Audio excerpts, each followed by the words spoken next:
Hello and welcome to the Essex Boys Murder videos. These videos are based on key individuals and the murder victims' movements on the day of the 6th of December 1995. A quick mention to my Facebook page called The Real Essex Boys Murder Group. If you're interested, please feel free to join, as there's some great people on there with a lot of knowledge on this subject.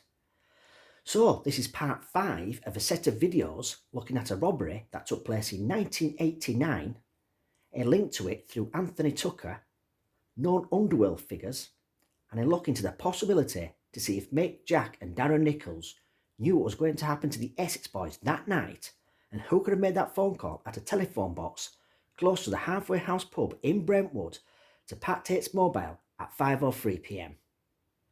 It is not known if this call was made on the 5th, the day before the murders, or the 6th, the evening of the murders. If you haven't seen part 1 to 4 yet, I do recommend watching them first, as I have gone into a lot of detail of how the robbery came about. Then I covered how one of the masterminds, Hollywood's nightclub doorman David Corsten, recruited other doormen to take part in the heist with the help of Anthony Tucker. I went through how the robbery was planned with the help of the other mastermind, John Aitken, who was their inside man. I also covered the day of the robbery and the route the gang took, not forgetting key places that were used to pull it off. I covered the statements from the 2 security guards that were robbed, one being the other mastermind behind the robbery and the inside man, John Aitken. Last of all, I covered what the gang did afterwards and what the getaway driver, Roger Barkley, who used his own vehicle for the robbery, did with it after the heist. That information has never been put out anywhere before. I've been given exclusive access into this robbery and what happened afterwards by a trusted source. Before I start, I'm going to tell you that there's been a lot of false information put out in the tabloids and on social media linking armed robber Billy Jasper and the Group 4 security van robbery that took place in 1989 to Anthony Tucker.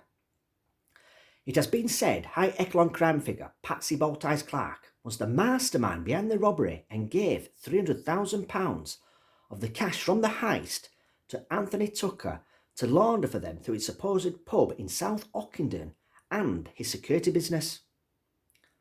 It was then said Patsy Clark and the gang wanted their money back, and Anthony Tucker told them it had all gone and refused to pay it back, and this was the reason for a contract taken out on him. This information is untrue and totally inaccurate. There's also been other false information put out on social media and in the tabloids involving this robbery and what happened afterwards. Through my trusted source, you will get an accurate account of what really happened. As I go through these sets of videos, I will dispel those myths that have been put about and give you accurate information that's been given to me with a lot of research I've done myself. Trust me, viewers, when I tell you this, you will not see a more accurate account of how that 1989 security van robbery was planned, pulled off, and what happened afterwards anywhere else. Not on any other YouTube channel, social media site, or what's printed in the tabloids. So let's start with part 5. If you've watched the 5:03 phone call to Pat Tates' mobile part 23 video, you should recognise this place here. It is the petrol station where the 3 gang members who actually took part in the robbery got fuel for their getaway vehicle that morning at around 7 a.m. Now, instead of leaving after paying, Roger Barkley, who used his own van for the robbery, decided to park up on the petrol station's forecourt, which is just over here.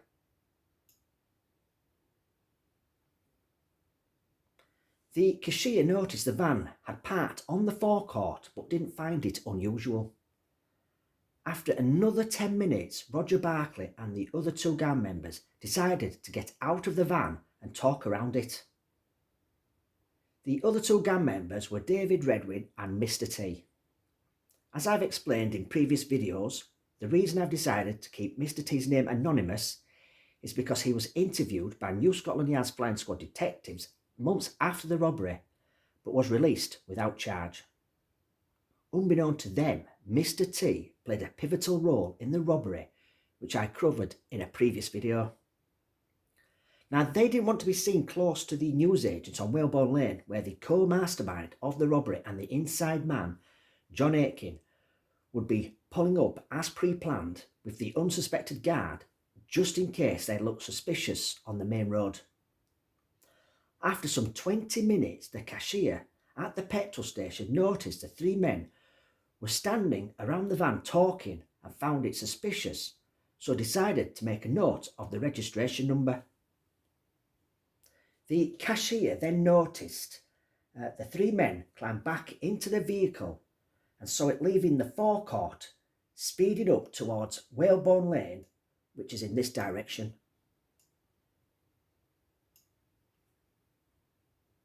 The time was about 7:30 a.m.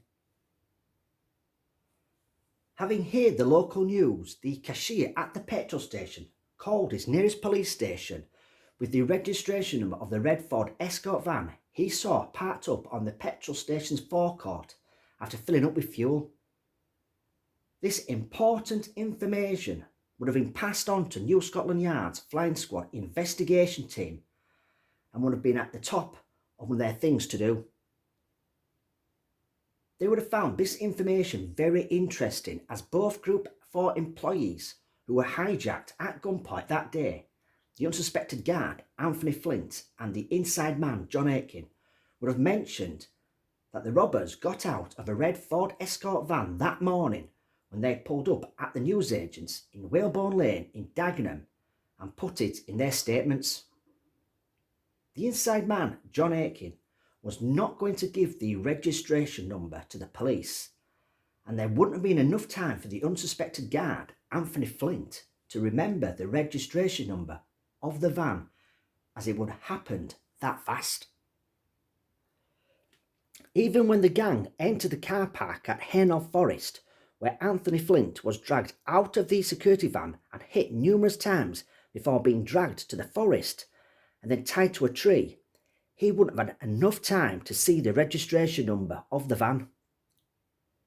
John Aitken would have put it in his statement that he was told to stay in the van and was watched over by the getaway driver as the two other gang members had taken Anthony Flint into the woods. John Aitken is not going to tell the police the registration number of the van. John Aitken wouldn't have known the registration number anyway, as the getaway driver was to be in a gold-coloured Jaguar XJS, and that was going to be driven by David Causton.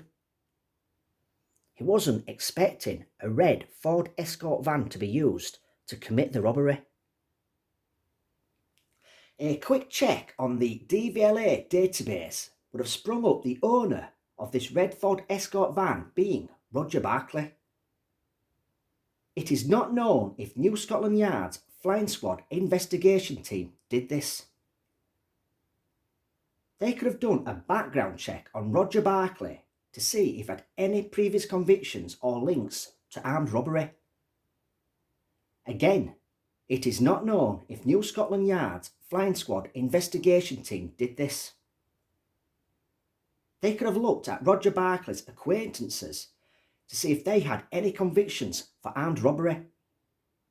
Again, it is not known if New Scotland Yard's Flying Squad investigation team did this. If they did look on their system, they would have noticed Roger Barclay had reported his red Ford Escort van as stolen just after the robbery, as he would have done a police statement at the local police station in Ilford, London. Roger Barclay would have had to have done a statement in order to get a crime number so he could make a claim on his insurance. If they did do this and check, they would have found Roger Barclay as being a person of interest. Again, it is not known if New Scotland Yard's Flying Squad investigation team did this. Having come across this information on the red Ford Escort van, along with the cashier at the petrol station who saw three men acting suspicious on the forecourt about half an hour before the security van robbery that took place less than a quarter of a mile away, you'd have thought they'd have looked into this important line of inquiry and taken a statement from the witness. Yet again, it is not known if New Scotland Yard's Flying Squad investigation team did this. What I do know is that the witness at the petrol station never gave evidence at the trial. This suggests to me that this important line of inquiry was not followed up by New Scotland Yard's investigation team. Now, they needed as many witnesses as possible at the trial due to the lack of evidence they had when it was given to the prosecution. Roger Barclay was never questioned about his red Ford Escort van being seen less than a quarter of a mile away from where a robbery had taken place, and the two guards had made statements that the gang of robbers used a red Ford Escort van as a getaway vehicle.